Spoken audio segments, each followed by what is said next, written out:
Welcome to the Great Detectives of Old Time Radio from Boise, Idaho. This is your host, Adam Graham. In a moment, we're going to bring you this week's episode of yours truly, Johnny Dollar. I do want to encourage you, if you enjoy the podcast, to follow us using your favorite podcast software.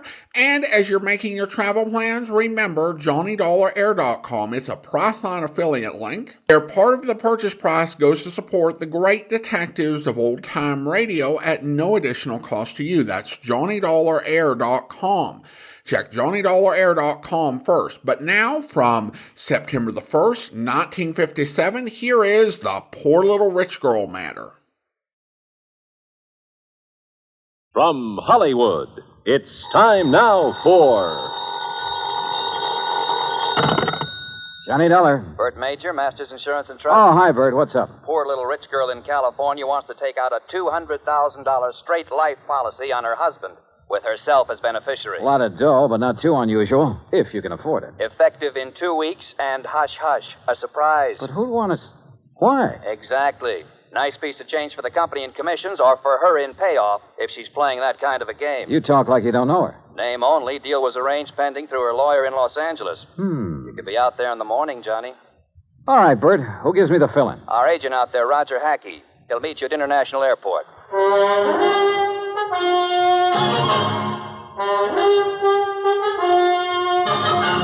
Bob Bailey in the exciting adventures of the man with the action-packed expense account, America's fabulous freelance insurance investigator. Yours truly, Johnny Dollar.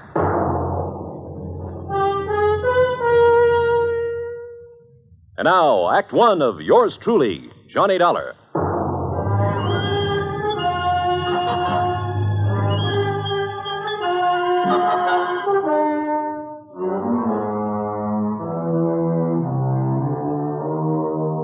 Expense account submitted by Special Investigator Johnny Dollar.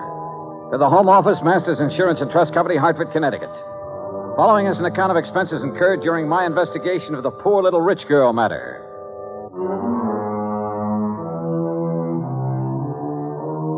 Expense account item 1, $280 round-trip plane ticket and incidentals, including sunglasses, Hartford to Los Angeles. I arrived, rested, ready, and right on schedule. Also on schedule was Roger Hackey, Masters Los Angeles agent, who turned out to be a repressed comedian become insurance salesman. Yep, I said to myself, that's Johnny Dollar, I said. You are Johnny Dollar, aren't you? In person, you Roger Hackey? In person? Say, you got the old feel, haven't you? Simpatico, we call it out here. Have a nice trip? Yeah. Good.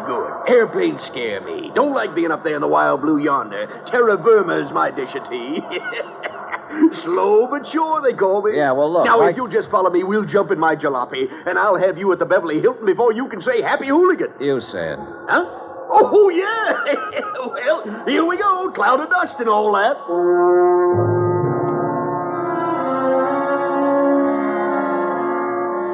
The ride from the air terminal to the hotel was hot, silent on my part, and unproductive so far as the case was concerned. Roger Hackey kept up a running commentary on everything from bad actors to the Zodiac.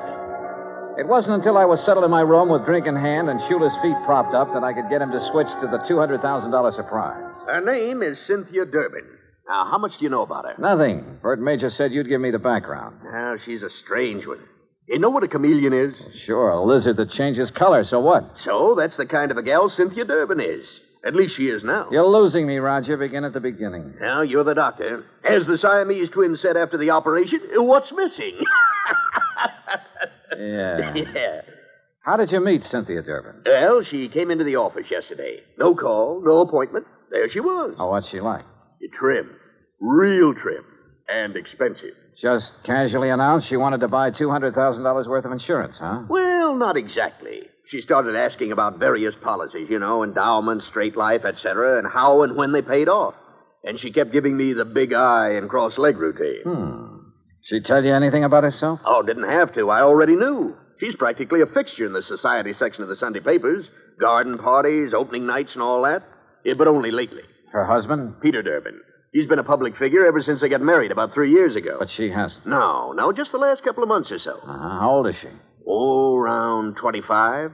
Blonde, blooming, and gorgeous, figuratively speaking. I take it she has the money, huh? Yeah, right. He was a well-torsoed movie bit player with a champagne appetite. I see. Now, what about this surprise angle? Well, she came right to the point. Said her husband had just had a complete physical. Asked if his doctor's report would be acceptable. If so, okay. But you didn't sign her up. Why? She didn't give me the chance. What do you mean? All of a sudden, she reached in her purse and pulled out a piece of paper with a name and address on it, announced this was her attorney. See him, she said, smiled big, and walked out. Did you go and see the attorney? Right away. A guy by the name of Crane Collins. Has big plush offices downtown, old senior partner type. What did he have to say? Oh, nothing except routine questions about filling out the forms, expediting the procedure, importance of secrecy for the surprise. Well, why didn't you ask a few questions? Couldn't? What do you mean, couldn't? She was there. Doing what? Sitting back in a corner, all huddled up like a mouse waiting to be pounced on. Didn't say a word. While Collins and I filled out the papers. Yeah, she signed them as if they were a death warrant. Went back to the corner and stared at the wall. Now I see what you meant by that chameleon remark. Yeah, she's too much for me. Yeah. A leopard can change its spots, too. Expense account item 2, $3.25 taxi fare to the offices of Crane Collins. So far, all I knew was that the wealthy young woman wanted a pot full of insurance on her husband. If it hadn't been for the surprise request, it would have been routine. Now it wasn't.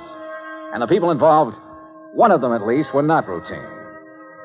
I was ushered into an oak panel office high above the streets of Los Angeles. Good afternoon, Mr. Dollar. Mr. Collins? Your card identifies you as an insurance investigator, Mr. Dollar. I don't believe I understand. Cynthia Durbin is your client? Why, yes. You represented this client yesterday in the signing of an application for a $200,000 straight life insurance policy on her husband. Yes? I represent the company. Everything is in order, is it not? Insurance is a lot of things, Mr. Collins. A surprise to the insured is one of the things it isn't. My client is adamant in this respect. Call it a quirk, if you will. You expect the company to issue a $200,000 policy on a quirk? Well, how long have you known Mrs. Durbin? Since she was born. Then you know her father? Knew him. I am his executor. Uh-huh. Mother? Also deceased. Both parents died when Cynthia was 17. I was her guardian and have been her legal advisor since she came of age. Was she well provided for? Very. What kind of a man is her husband? Young, about 30. Tall, good-looking. No, Mr. Collins, not statistics. Your impressions. He plays an excellent game of golf. Gets along well with people when he wants to. But you don't like him, do you? In this profession, Mr. Dollar, I neither like nor dislike people. I represent them, and that representation is based on fact. Well, in my profession, we go by feel as well as fact. Well, tell me candidly, Mr. Collins, do you think there's anything strange about this request for insurance on her husband? As I said, I deal in facts, not feelings. As a client, she sought professional assistance. Ergo, I supplied it. Where do the Durbins live? I'd rather not. Now, look, I can get it from any society editor in town. My secretary will give you the information. All right, thank you. By the way, don't tell Mrs. Durbin or anyone else that we've had this discussion. If you do, there will be no insurance issued. Interference with investigative procedure. Fact, Mr. Collins. I understand. Expense account item 3, $2.60, phone call. Then taxi to Roger Hackey's office. A neat one-story building in the Miracle Mile on Wilshire Boulevard. Purpose? To borrow Roger's company car. The Durbins lived in one of those colonial mansions out in Beverly Hills, surrounded by curving driveways, spacious lawns, swimming pool, and cabanas, all of it enclosed by thick, high walls and electronically controlled gates. The mention of insurance on the intercom got me in. Cynthia Durbin was everything Roger said she was. The first time he met her, that is. Please excuse my appearance, Mr. Dollar. I've been swimming. Oh, I don't mind at all, Mrs. Durbin. Really, you shouldn't have come here to deliver the policy. What if my husband has been home? No surprise. No, and that would have spoiled everything. Well, may I have it, please? The paperwork has not been completed yet. What are you doing here? What do you want? Get to the point. Well, just a few questions, Mrs. Durbin. My colleague, Mr. Hackey, should have handled these details yesterday, but he was somewhat rushed. Oh, then there's nothing wrong with... Would you care for a drink, Mr. Dollar? Thanks. The bar's out by the pool. Shall we?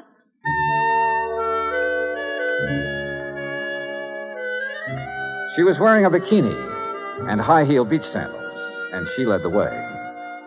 I was hoping it was 2 miles to the pool instead of the 75 yards it turned out to be. I mixed the drinks, and we settled down in a couple of sun lounges. Ah, those details, Mr. Dollar. Just formalities, actually. You're to be the beneficiary? Yes. That was discussed yesterday. Oh, yes, so it was.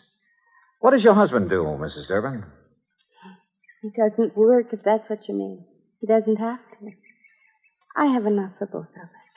Johnny. Yeah? Freshen my drink, will you? Oh, sure. Say, tell me, did you ever contemplate divorce? Divorce? Whatever makes you ask a question like that? Well? Of course not. We've had our differences, minor ones, but a couple hasn't. Yeah, I suppose you got a point there. Yeah. Thank you. Johnny. Why did you pick 2 weeks from today to be the effective date of the policy? Isn't that my business? His birthday, Mrs. Durbin? What? Your husband, the surprise. Well, yes, it is, but all these questions... Plan to throw a big party for him? Yes. No, I don't know. Johnny... Your husband would be worth a lot more to you dead than alive, wouldn't he, Mrs. Durbin? Hand me that robe, please. Sure. There you are. But you haven't answered my question. I'm sorry, you'll have to excuse me. I have a headache. A terrible headache. Something was definitely wrong here. A girl of her age should have flared at my questions. Should have snapped back at me instead of blindly running away. Yeah, something was wrong, all right. But I'd seen what I'd come to see. Both facets of Cynthia Durbin's personality. And was one of them actually thinking in terms of murder? My job, find out.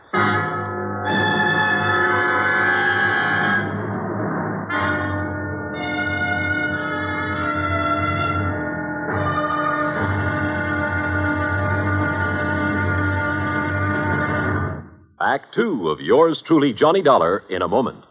An interesting parallel hit me the other day. When a baby takes its first 3 steps, everybody is happy and gives a cheer for its progress. The same thing happens when a country takes important steps toward lasting world peace and freedom. That great American patriot, Benjamin Franklin, outlined 3 important steps in the drive toward a lasting world peace and freedom of mankind.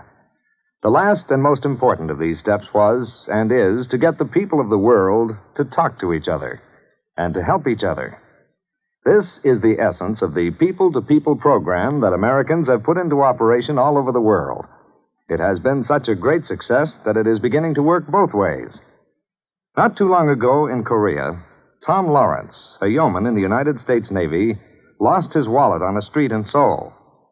The wallet was found by a 15-year-old Korean boy who gave it to his father. The father promptly returned it to Lawrence with nothing missing.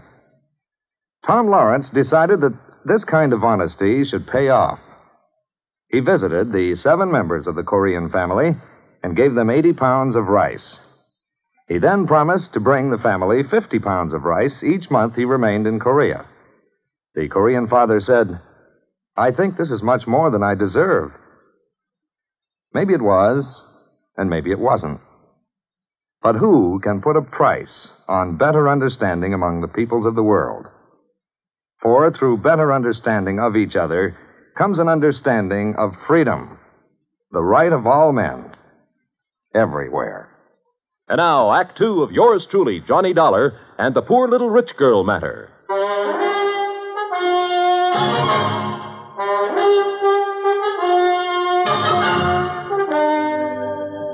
I sat beside one of the plushest swimming pools in Beverly Hills, alone. I finished my drink slowly. Cynthia Durbin was a strange one, all right, but her actions seemed compulsory rather than natural. If she really was thinking about murder for $200,000 in one chunk, she was pretty crude about it. If she was trying to impress her husband for some unknown reason, she'd selected a mighty offbeat way to do it. If she was going off her rocker, well... The extension phone hung on a post beside the bar. I don't ordinarily listen in on other people's conversations, but this one. Thing wrong, darling? Eric? Oh, Eric, I've got to talk to you. Something has happened. I No, think Cynthia, not on the phone. Meet me here in half an hour. But, Eric... Half an hour. Here. Goodbye, Cynthia. Hello, Eric.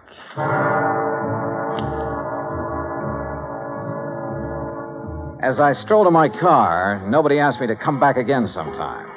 Not that I expected it. I parked a block down the street, adjusted the rearview mirror, and got comfortable. A cigarette later, she came zooming out in a CAD convertible and headed my way. I've tailed a few cars in my time, but this kid was either scared silly or she'd learned her evasive tactics from Bull Halsey. I lost her in the first 10 blocks. So I drove Roger Hackey's car back to his office and prepared for the horse laugh I had coming. It came.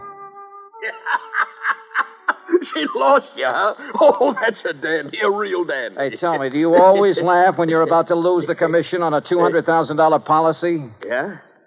Oh. Well, what are you going to do now, Johnny? Who is Eric? Well, he's not a brother, that's for sure. Oh.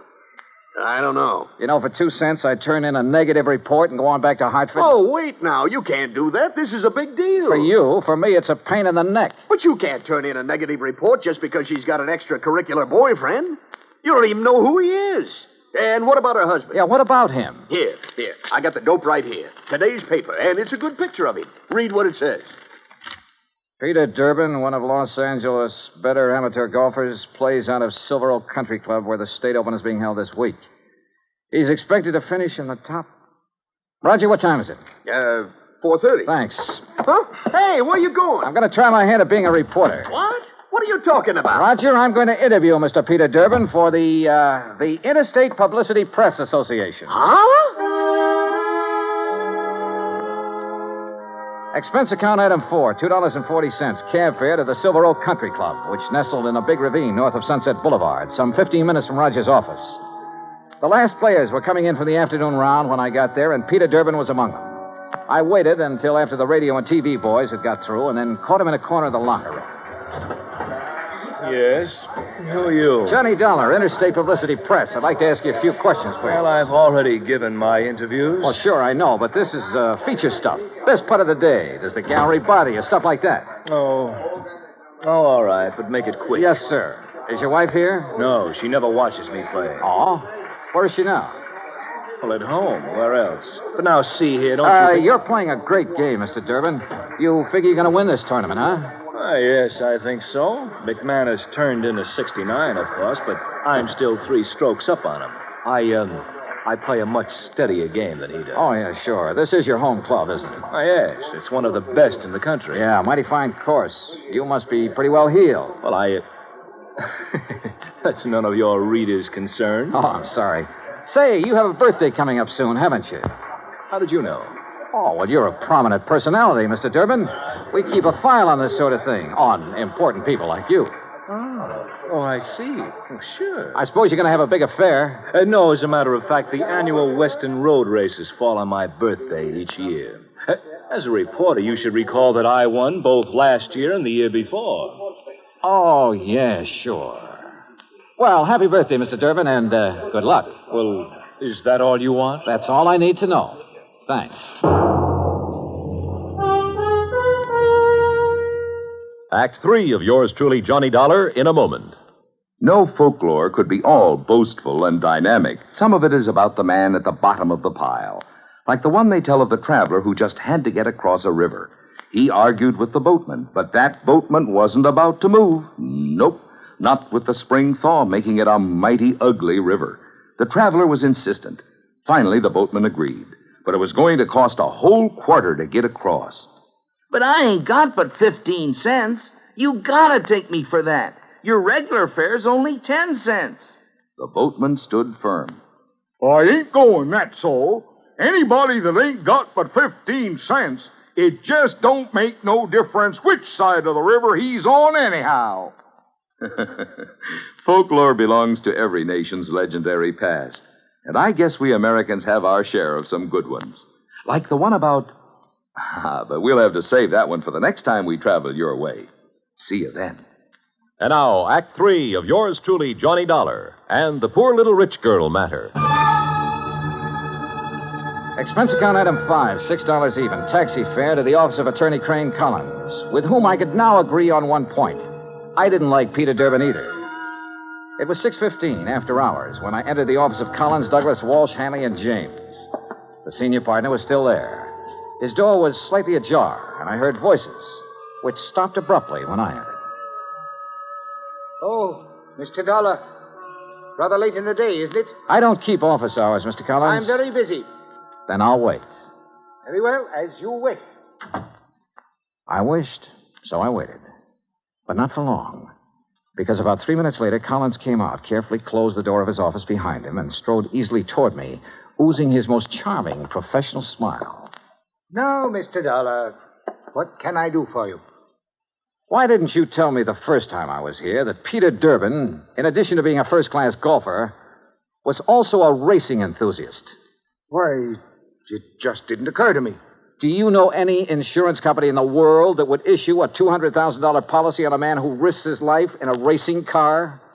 Then your company will not issue the policy? What do you think? Now tell me something. Who is Eric? Eric? That's right. Well? The name is not familiar to me. Now look, Mr. Collins, I have a feeling that even you will admit that withholding information in connection with a possible murder is punishable by law. Fact. I am fully aware of that, but I fail to see what that... What are you doing? You didn't invite me into your office. I just wondered why is all. Have you no ethics, man? Cynthia Durbin was in there a few minutes ago, wasn't she? Mr. Dollar. Wasn't she? If it is the intention of your company not to issue the insurance to my client, I will so inform her, and that will end the matter so far as you are concerned. Now, please be good enough to leave. You really don't know or care what's going on, do you? You're so wrapped up in the letter of the law that preventing a possible murder doesn't even occur to you.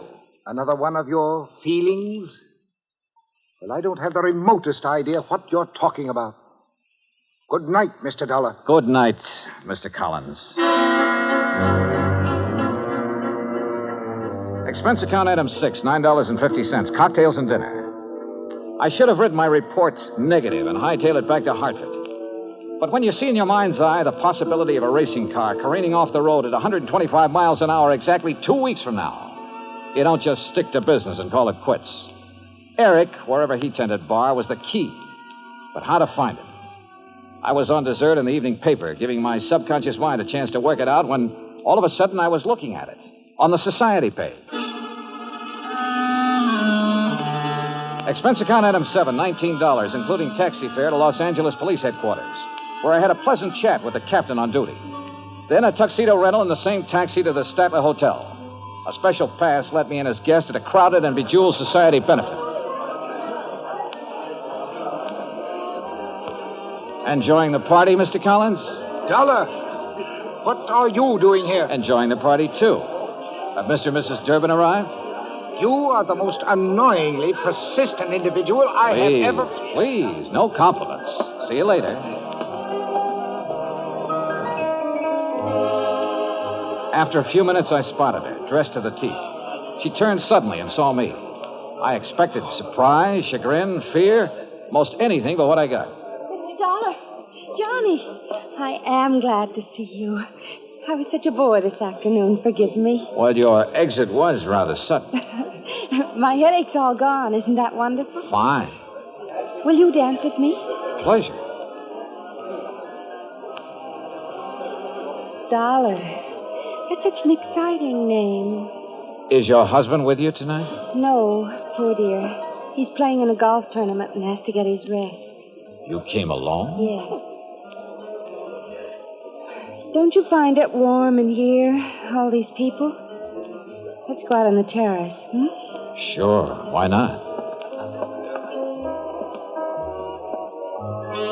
Once more, I was following her, and it was just as interesting as the first time. But my mind and eyes were elsewhere. Somewhere in this crowd was the Eric I was looking for. He had to be. Then I spotted him, 35, big and broad, hawk-nosed, circling toward the terrace from the left.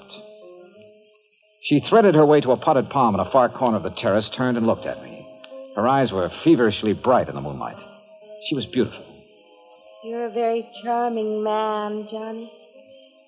I wish. You wish what? Do you find me interesting?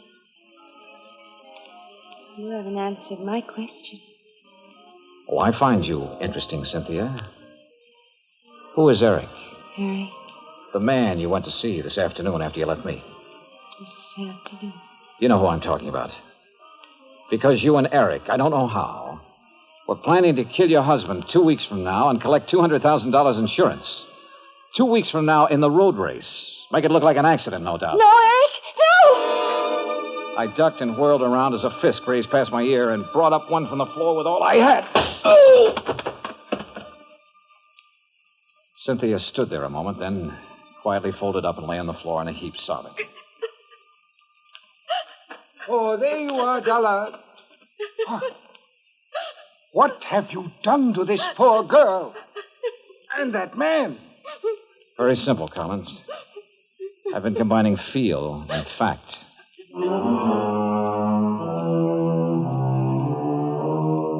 The house dick and I got them out of there. Hawk-Nose to police headquarters, Cynthia to a hospital. Eric turned out to be a quack psychiatrist who preyed on unstable rich women and who was wanted in both New York and Florida. He had a perfect setup in Cynthia Durbin until he went for murder and the big money. Mrs. Durbin, well, the doctors tell me she ought to be normal mentally in a couple of years with proper psychiatric treatment. Expense account total, $317.75. Yours truly, Johnny Dollar.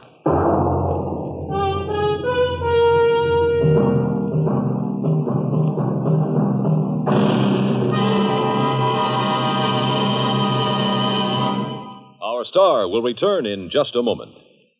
Our flag now numbers 50 stars, and behind each star there stands yet another flag, representing one of the 50 states. North Carolina's state flag bears the initial of her name on either side of a white star. Above, on a yellow scroll, is the date May 20th, 1775. Below, on a similar scroll, is the date April 12th, 1776. The 1775 date stands for an early Declaration of Independence, known as the Mecklenburg Declaration of Independence. April 12, 1776, was the date of the first Constitutional Convention held in Halifax. The Halifax Resolve was a document that placed the Old North State in the front rank, both in point of time and spirit, among those colonies which demanded unconditional freedom and absolute independence from any foreign power. North Carolina's state flag, the flag of the 12th state to enter the Union, was adopted on March 9, 1885. Now, here's our star to tell you about next week's story. Next week, a beautiful yacht, a beautiful, charming girl, and a man who wished he'd never heard of either of them. Join us, won't you? Yours truly, Johnny Dollar.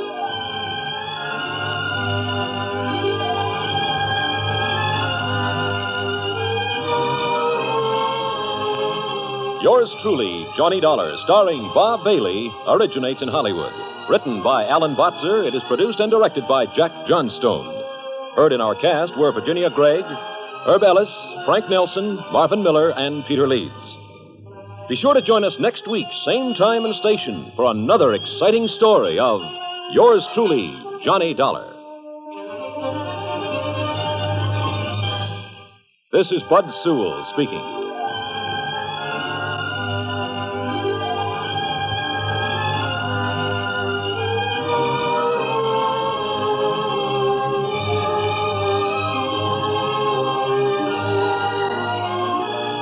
This is the United States Armed Forces Radio and Television Service.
Welcome back. I really enjoyed this one. This was a good script for really having Johnny act like an actual insurance investigator, particularly in his interactions with the lawyer and the way Johnny laid out his authority and the reasons he was acting. He hit on something very important where you have this debate between should you be acting strictly on facts or should feelings and intuition enter into the picture? The lawyer wanted to just deal in facts and just kind of functionally do what his client was requesting. And the way it turned out, he was not really serving her interests. The problem is that there are a lot of scammers and con men whose entire routine involves getting people to do things, and those who work in positions of financial authority or responsibility or have some sort of legal role to play, just going through the motions and doing as they're told.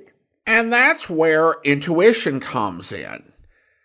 Because there are so many stories you'll find from various institutions of bank tellers or clerk or someone whose job was just to do something functionary, just got this feeling like this is not quite right. I should call someone, I should check. And these sort of things can actually thwart entire criminal schemes. And insurance tends to be a super cautious industry where people are very reluctant to take risks because their entire business is built on understanding and managing their risk. If they fail that task, then they go out of business. And I like the idea that in the end, she wasn't some femme fatale, but had mental health issues that were being exploited by the doctor who should have been caring for her. So this feels like a very grounded script, particularly for this era of Johnny Dollar.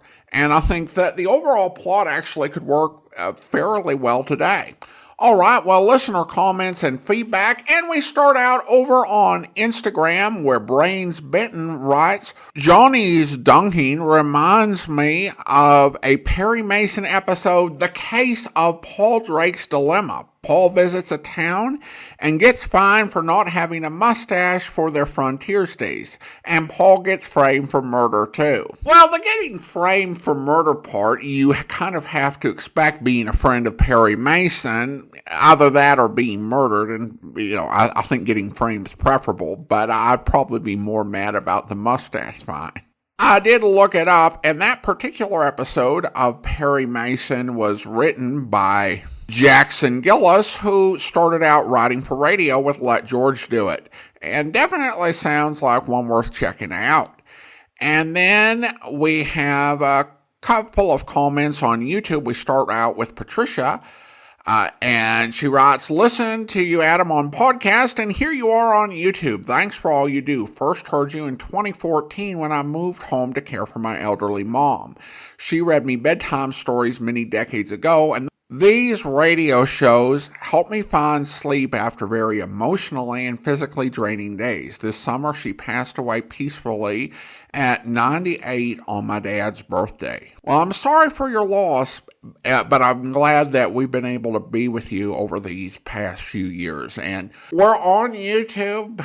And it's been actually a pretty good year for us, growing both in terms of the number of people subscribed to the channel and the number of views we're getting. We still get far more downloads through podcasts, but it's important to be there. Entirely different audience on YouTube. A lot of people who don't use the podcast software, they consume it through YouTube. So then we have some comments from Mildred, actually comments on several episodes and regarding the Yours Truly matter. Referring to your comments at the end, it's amazing that adults, at least people who are supposed to be adults, would complain about something no one forced them to listen to or watch. My philosophy is, if I do not like a channel, I will stop watching that channel, or maybe certain videos of that channel I won't watch. If it's bad enough, I will unsubscribe, but I do not make an announcement about it. I subscribe to various channels not related to old-time radio, and several of them I have unsubscribed to. I did not tell the channel owners why I'm subscribed. I'm not on an airplane, so I do not feel the need to announce my departure.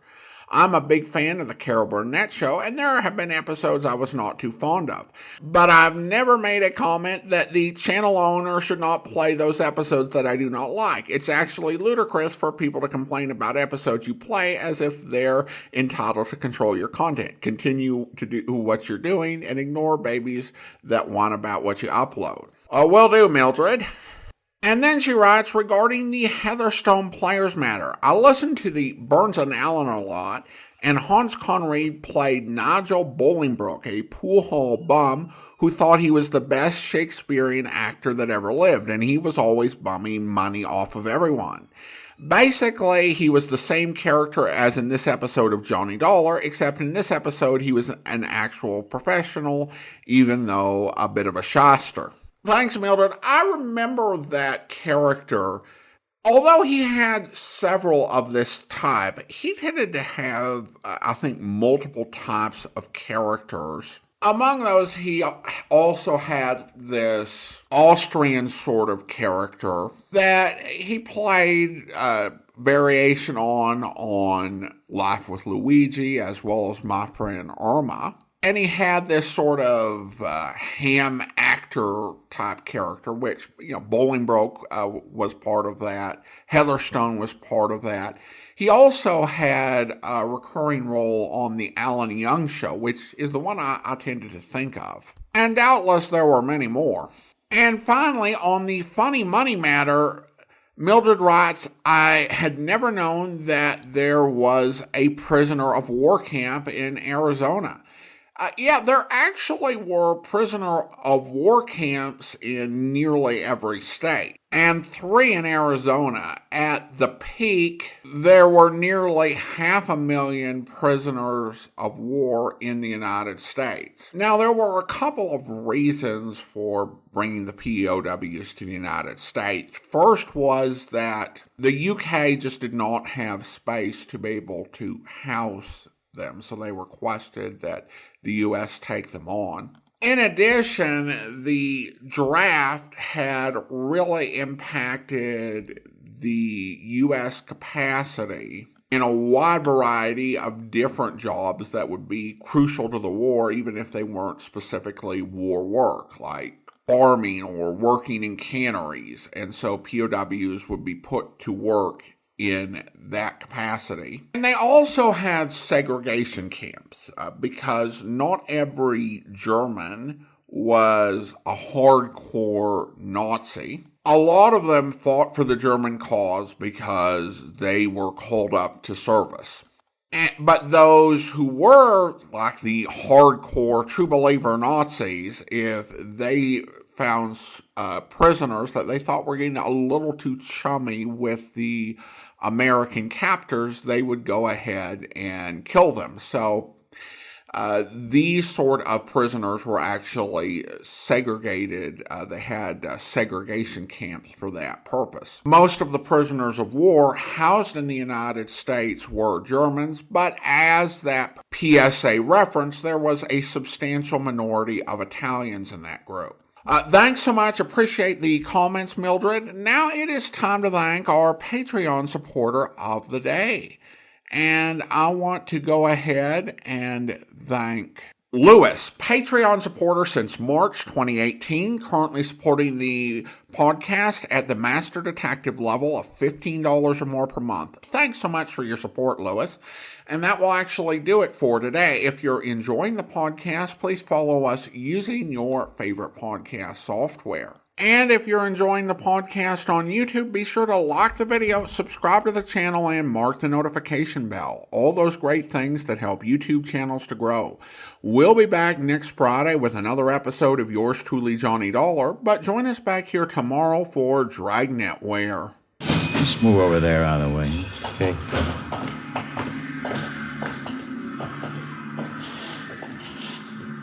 Well, you haven't told me yet. What? How do you want it done? All depends. I haven't got my gun. I'm on the lam. Have you got one? No, I don't own one. Couldn't use a gun anyway. Too much noise. Well, make up your mind. We'll meet tomorrow night. We can talk about it then. Look, mister, you expect me to sit on this thing for a week? I'm not making a career out of just this one job. What are you worrying about? We'll set everything up tomorrow night.